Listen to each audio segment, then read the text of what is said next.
à tous les amis, c'est Farming Savoyard, on se retrouve pour l'épisode numéro 6 de notre carrière suivie sur la map Bjorn Holm. Alors vous constatez, j'ai investi de nouveau dans du nouveau matériel, donc on s'avance un petit peu. Voilà, donc j'ai revendu mon Bureur et j'ai acheté le Ursus qui est ici. J'ai revendu mes deux bennes Brantner et j'ai investi dans celle-ci, l'AgroLiner qui fait 21 000 litres. Je n'avais auparavant 2 fois 8500 litres. J'ai investi dans les champs numéros 34 et 39 dans lesquels j'ai déjà semé et prêt à récolter de l'orge. Vous voyez la New Holland prête à moissonner. On fait un petit tour, j'ai toujours mon SAM avec mon semoir. Le semoir, ici j'ai semé du blé. On va tout de suite remettre en place ce véhicule là pour semer, comme ça on avance.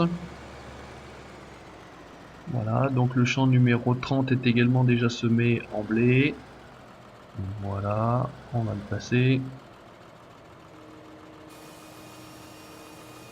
Et c'est parti. J'ai mon T6 160 avec mon déchômeur Vogelnot qui est en train de travailler. J'ai regardé, vendu la presse à balles rondes pour réinvestir dans la presse à balles carrées. Ça sera peut-être plus simple pour moi. Et j'ai également acheté une charrue. Donc ça fera l'objet d'un épisode où on préparera les champs. J'ai revendu la faucheuse Nova 4 arrière et j'ai investi dans la faucheuse double Kuhn. J'ai revendu mon autochargeuse Pottinger et j'ai réinvesti dans celle-ci la Bergmann. Voilà pour les nouveautés. Tout ça a été fait en finissant de vendre mon ensilage au BGA. J'ai recommencé, comme je vous avais indiqué, à remplir un deuxième silo. Il faudra que je continue. Voilà, c'est à peu près tout pour la situation de notre carrière actuellement. J'avais réinvesti dans le champ 23, je ne sais plus si je vous l'avais dit, mais que j'ai déjà moissonné, c'était du colza. Au niveau de nos stocks, au jour d'aujourd'hui, on a, vous avez vu, 52 000 litres de colza, donc on attendra cette fameuse forte demande. Et puis bah écoutez, voilà, j'ai investi dans une tronçonneuse. Voilà, j'ai investi dans une tronçonneuse ici. J'avais également acheté la pince à bois à mettre au sommet du Liébert. Et j'ai été à la scierie, donc à côté de la scierie, où j'ai coupé 2-3 arbres pour voir, puisque j'avais vu ça dans une vidéo. J'ai coupé 2-3 arbres, je les ai mis dans le bassin et effectivement c'est très rémunérateur. Je crois que le sapin rapporte 30 000 euros pièce. Donc j'en avais mis deux et j'ai coupé je crois deux bouleaux, deux frênes ou deux arbres, deux autres essences d'arbres je vais dire. Voilà ce qui a pu me faire ça et ce qui fait que j'ai aujourd'hui encore 177 000 euros après avoir changé toutes ces choses là. Allez, on se met au travail. On va faire un petit peu de moisson d'orge. Et ben c'est parti. Donc bien évidemment les champs ont été traités. Hop, je vais est-ce que je vais garder la paille pour le moment? Non, je vais pas garder la paille ici. Je garderai la paille sur les autres champs, sur le 30, sur le 30, sur le 24, sur le 25, je vais garder la paille là-bas et je ferai donc des balles carrées pour voir un petit peu et vous montrer la différence entre balles rondes et puis balles carrées tout simplement. Hein, donc là on est parti, on va faire la moisson.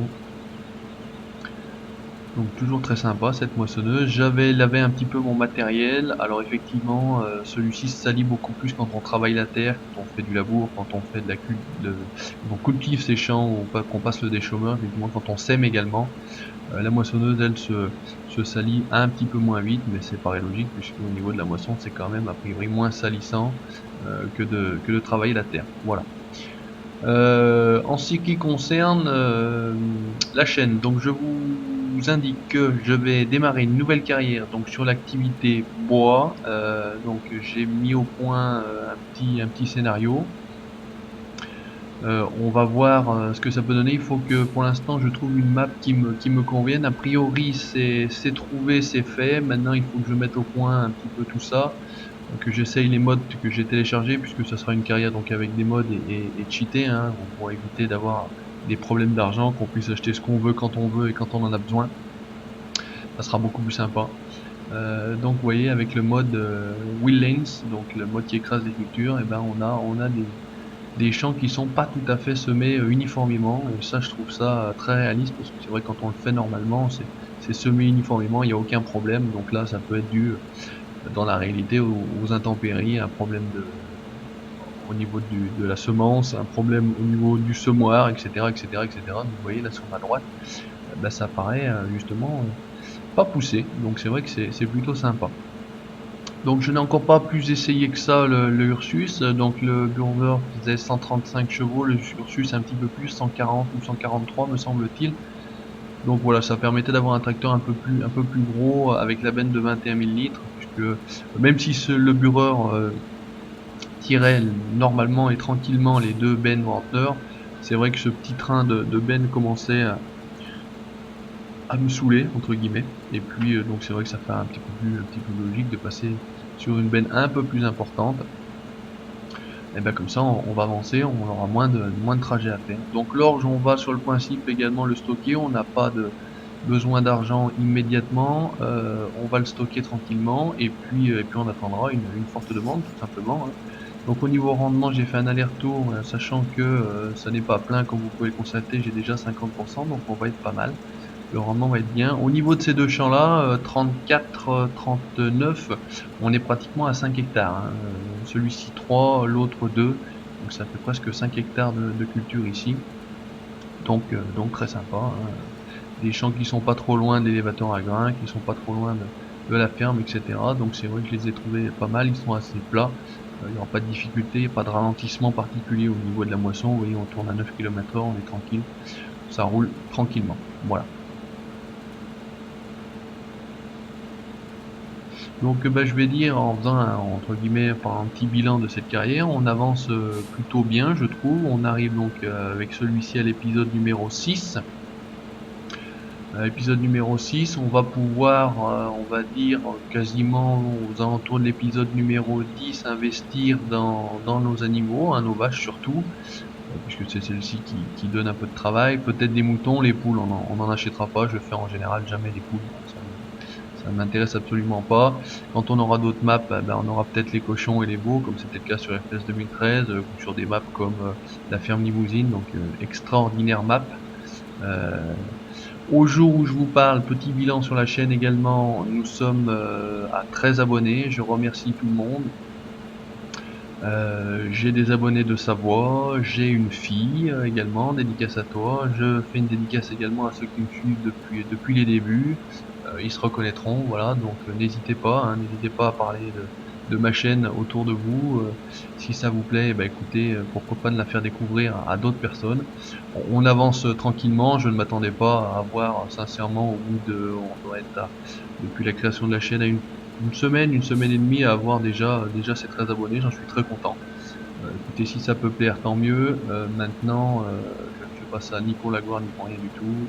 Voilà, c'est sympa. Merci à vous. Laissez-moi vos commentaires. N'hésitez pas à laisser vos commentaires, hein, sur mes vidéos, sur ce que vous trouvez bien, ce que vous trouvez moins bien, sur la qualité, sur graphique, son, etc., hein. Je travaille toujours avec le même matériel pour l'instant.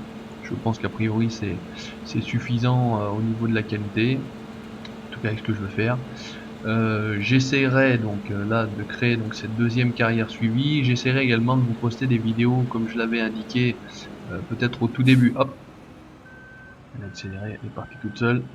Des vidéos sur Splinter et puis sur Euro Truck Simulator 2. Voilà, des jeux auxquels je joue également. Voilà, alors où est-ce qu'on en est? On est obligé de switcher un petit peu partout. Voici, alors donc notre Ursus, tout beau tout neuf, tout propre, 0 km, il sort de la concession. Un bruit sympa, un intérieur plutôt sympa, peut-être un peu moins bien fini que les autres. Bon, c'est peut-être une impression, mais à voir. Donc on va se placer tranquillement et se laisser remplir.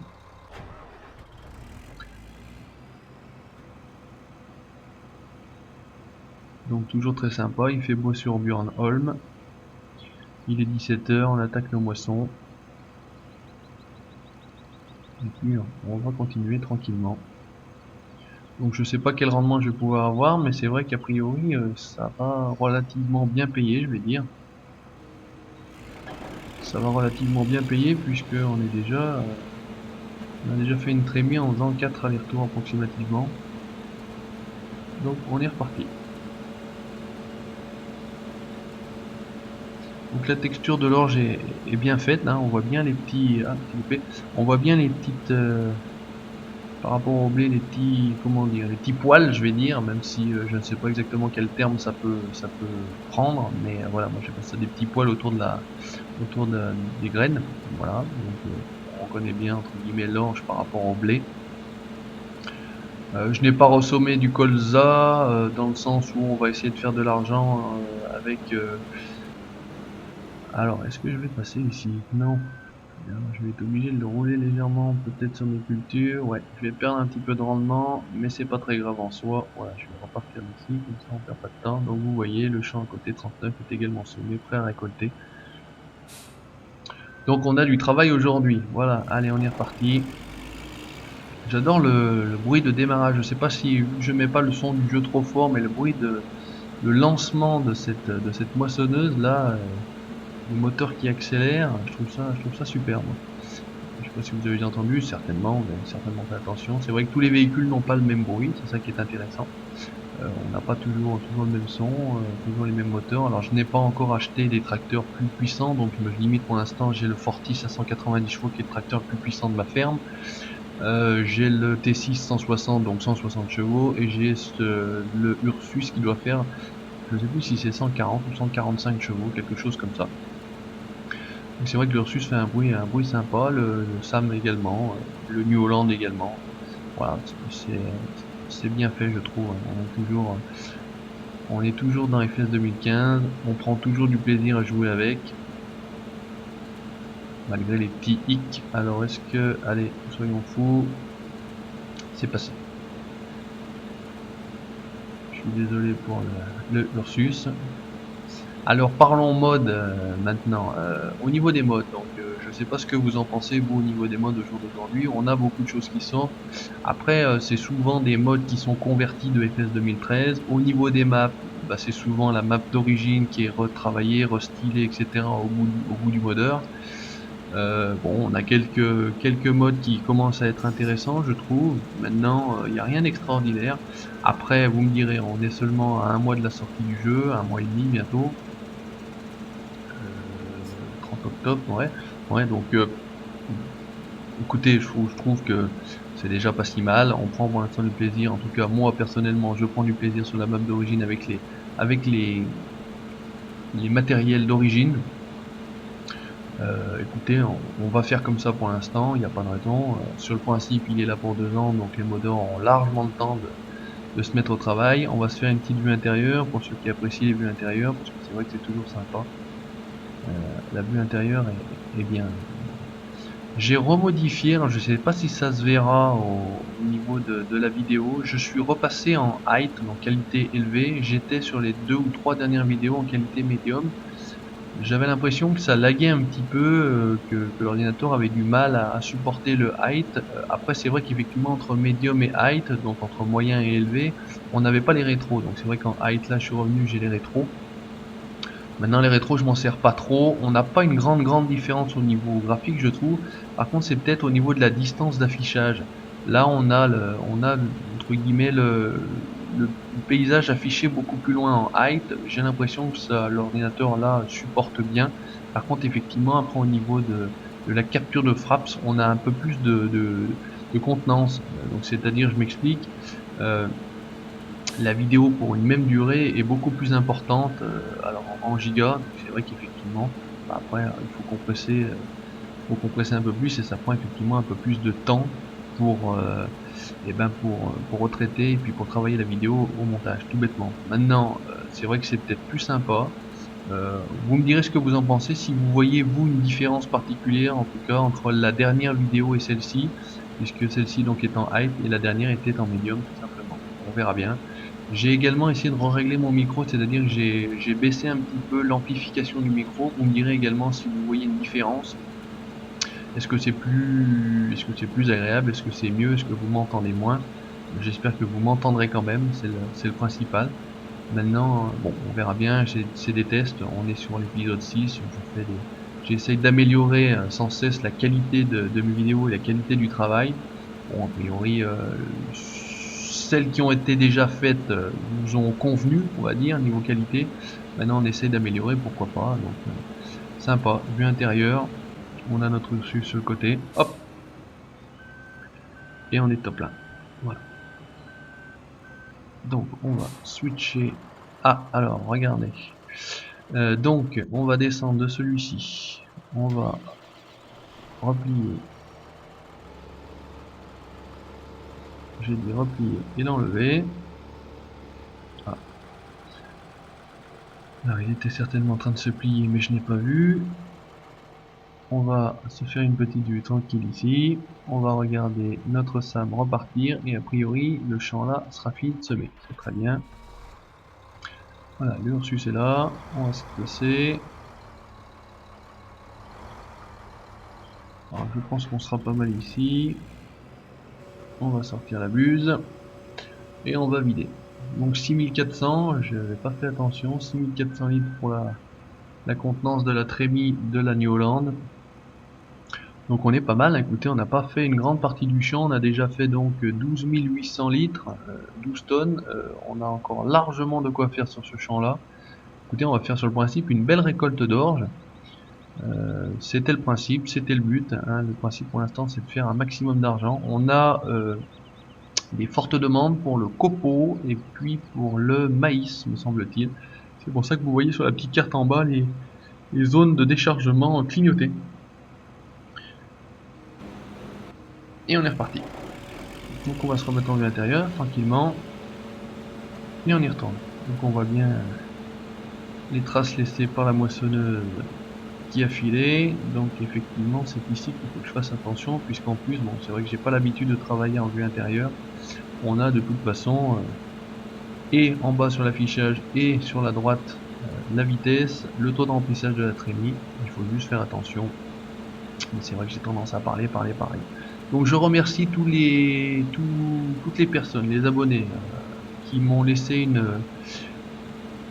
un commentaire positif sur la dernière vidéo. Donc la dernière vidéo qui était le chargement des balles rondes.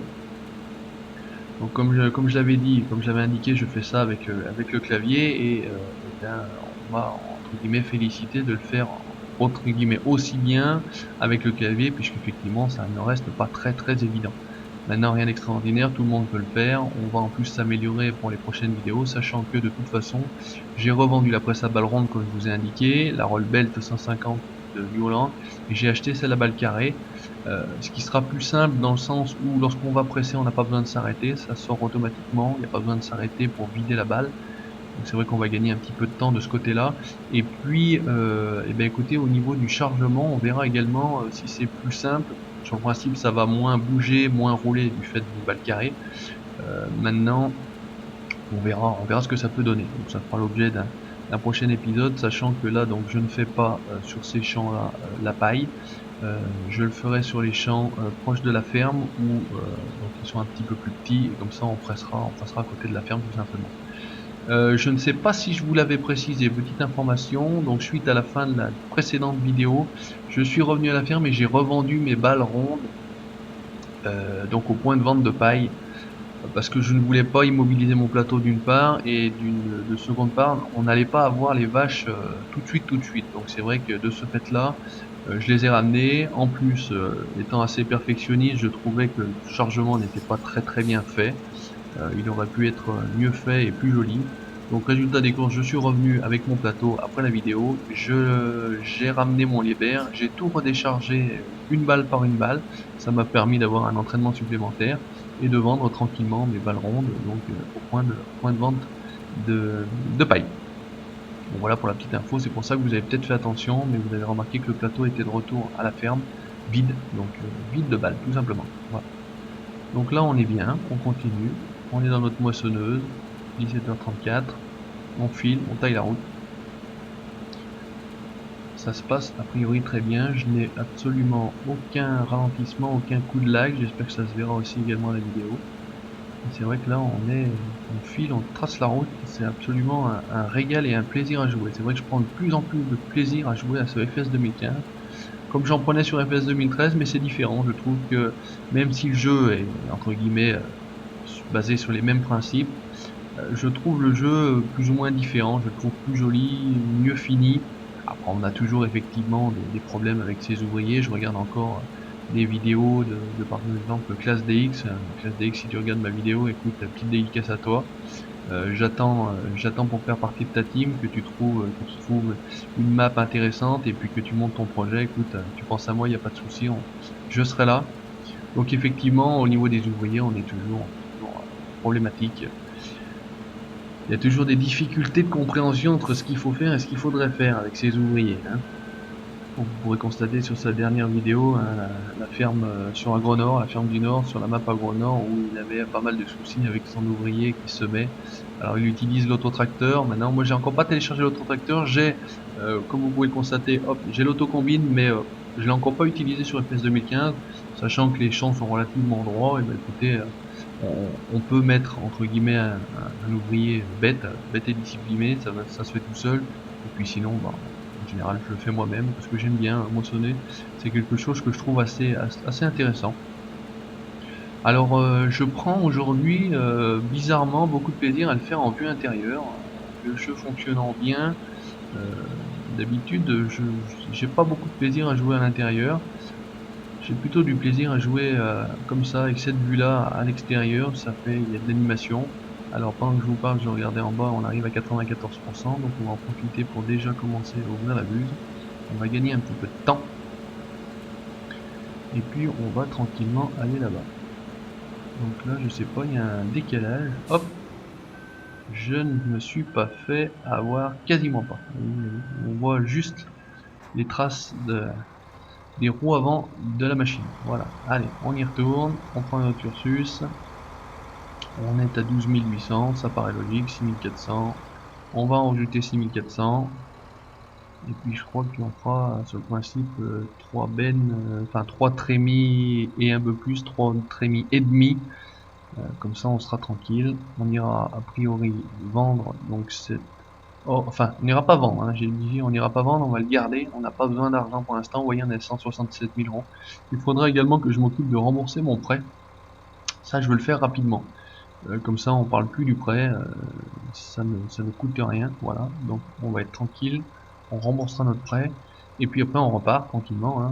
On continue. On refera peut-être. Je vous montrerai entre guillemets l'astuce du bois là-bas à la scierie. Ça fera l'objet certainement aussi d'un épisode, tout bêtement. Et puis, comme ça, vous verrez qu'on peut gagner aussi de l'argent très facilement avec cette technique-là.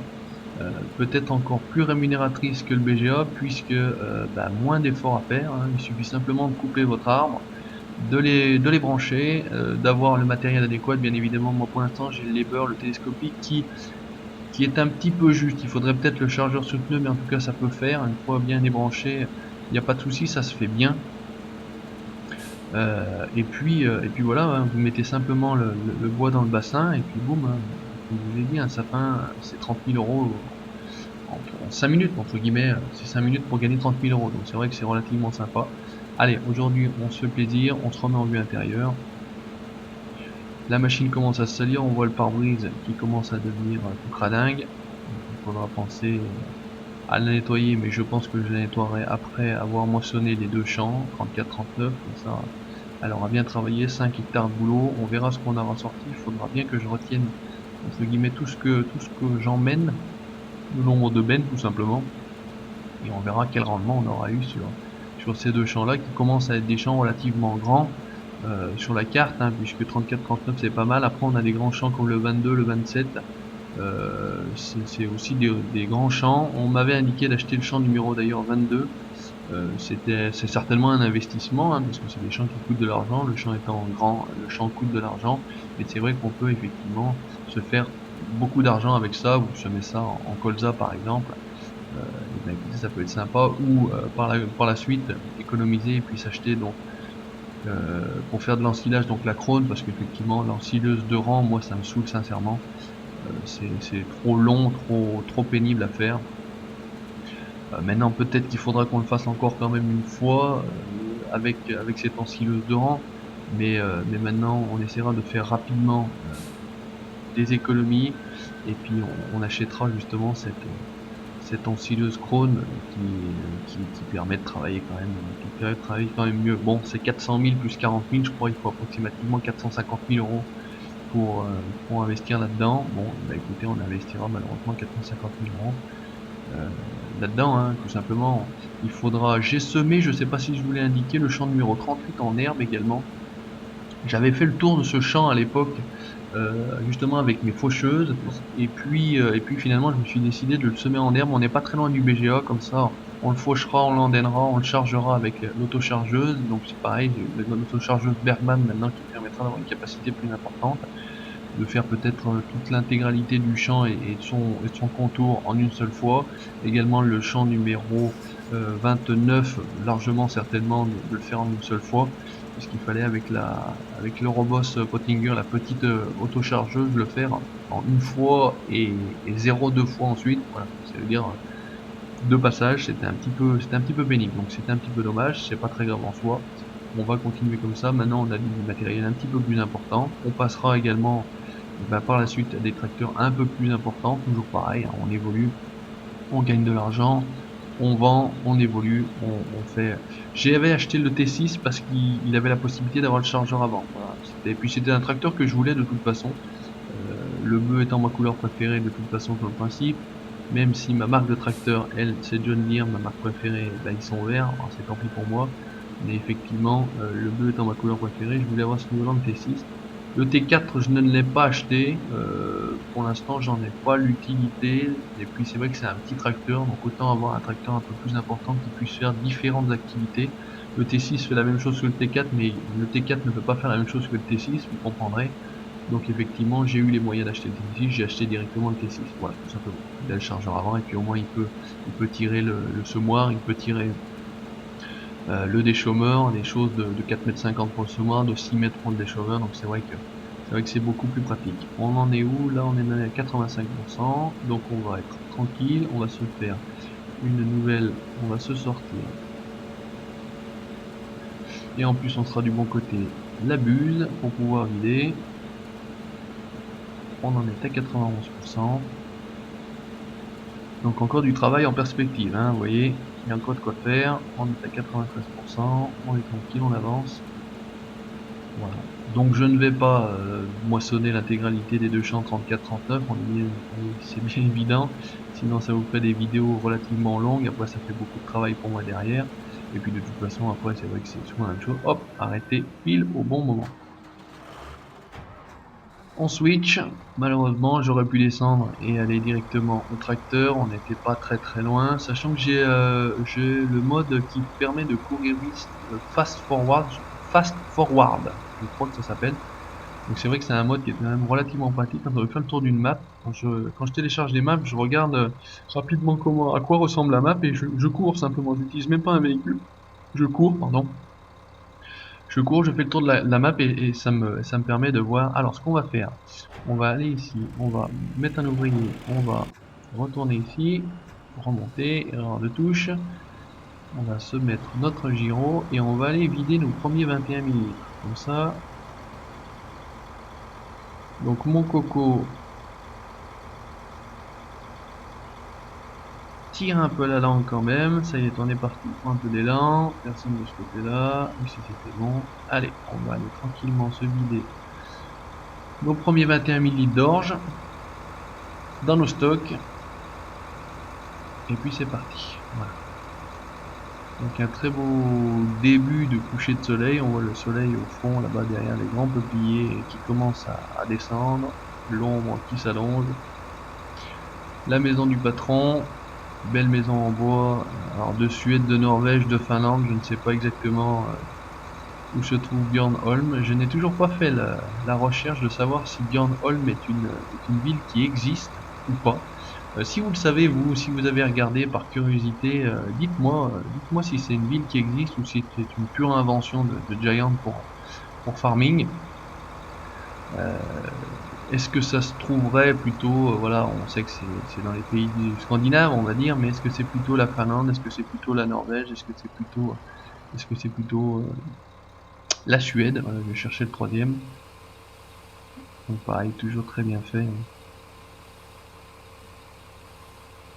Impeccable. Et ben écoutez, c'est sur cette image de vidage, donc de stockage de nos céréales, qu'on va se quitter. C'était Farming Savoyard, épisode numéro 6. On se retrouve à bientôt. Et puis n'hésitez pas à vous abonner si vous avez apprécié. Salut!